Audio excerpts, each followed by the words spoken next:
Hello friends, once again I welcome you all to my YouTube channel. Today I am going to discuss regarding rules of the group. Friends, there are basically four rules of the group. Number one is law of multiplication. Number two is law of identity. Rule number three is law of reciprocal or law of inverse. And rule number four is law of association or law of combination. Now, in rules of the group, okay, if we perform one symmetry operation followed by another symmetry operation, then we need to write multiplication between these two operations. In other words, we can say that if we want to join two symmetry element or two symmetry operation, then multiplication, it is denoted by multiplication. This is not multiplication of mathematics, but here in order to combine these two symmetry element or operation, we need to write multiplication. For example, if we write A cross B, means B operation followed by A operation is carried out. Here generally in symmetry we used to write a right hand side operation first followed by left hand side operation.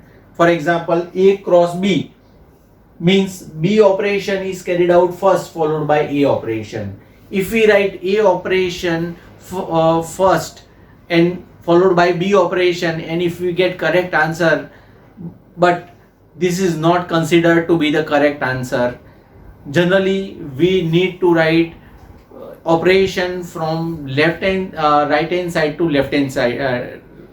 First B operation is carried out first, means right hand operation is carried out first followed by left hand side operation. Now, rules of the group. Rule number one, law of multiplication. Two element of a group combine to give third element of a group. Two element of a group combine to give third element of a group. If we take an example of A, B, C, then if A, B, C are three component of group of element, then A cross B is equal to C. This indicates that B operation followed by A operation leads to some particular operation, and same operation can be obtained by C operation. Once again, two element of a group combine to give third element of a group.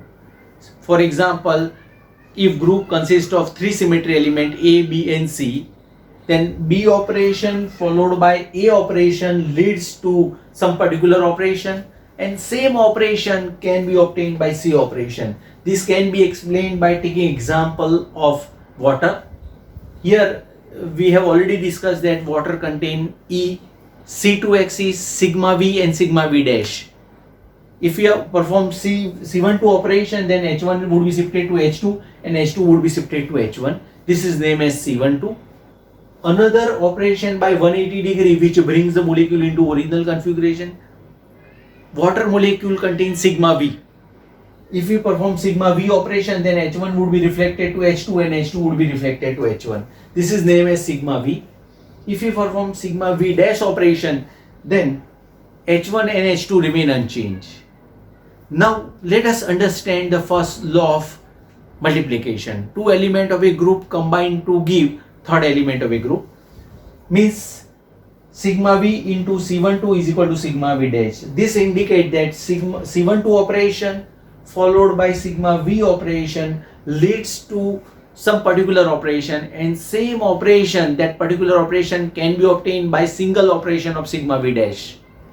Here C12 operation first, as we have discussed earlier, first right hand side operation is carried out.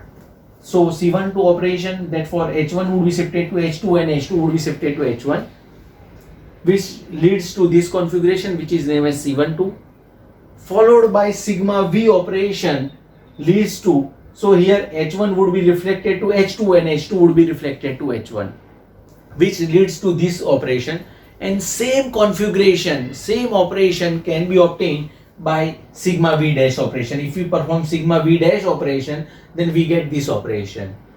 So H2O consists of E, C12, sigma V and sigma V dash.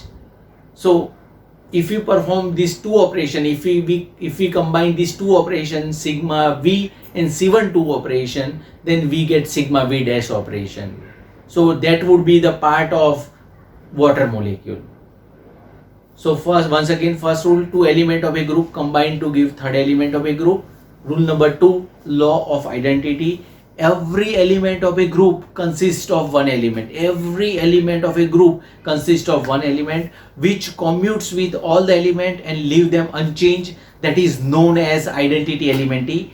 Friends, every element of a group consists of one element which commutes with all the element and leave them unchanged. That is called identity elementi. For example, C12 operation followed by E operation is equal to C12 operation.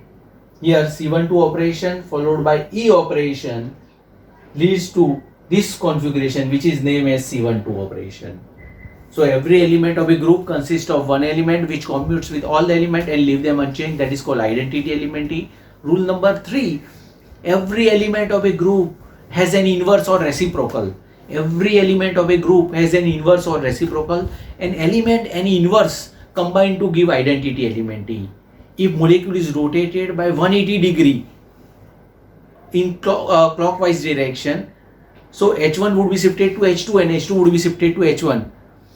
Now inverse of this, if again it is rotated in anti-clockwise direction, so it leads to the original configuration. That is called identity elementi.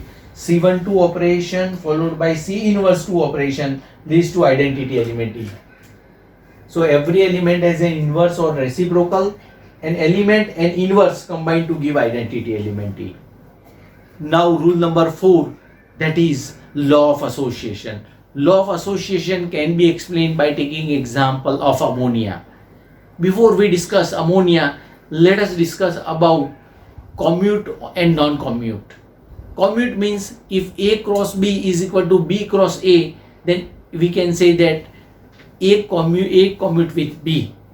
For example, B operation A cross B is equal to B cross A. B operation followed by A operation leads to some particular operation, and same operation can be obtained, same configuration can be obtained by A operation followed by B operation. So we can say that A commute with B. This can be explained by water molecule. Here water molecule, if it is rotated by 180 degree, so it is named as C12, and if sigma V operation is carried out, then it leads to sigma V dash operation. Here H1 is shifted to H2 and H2 will be reflected to H1.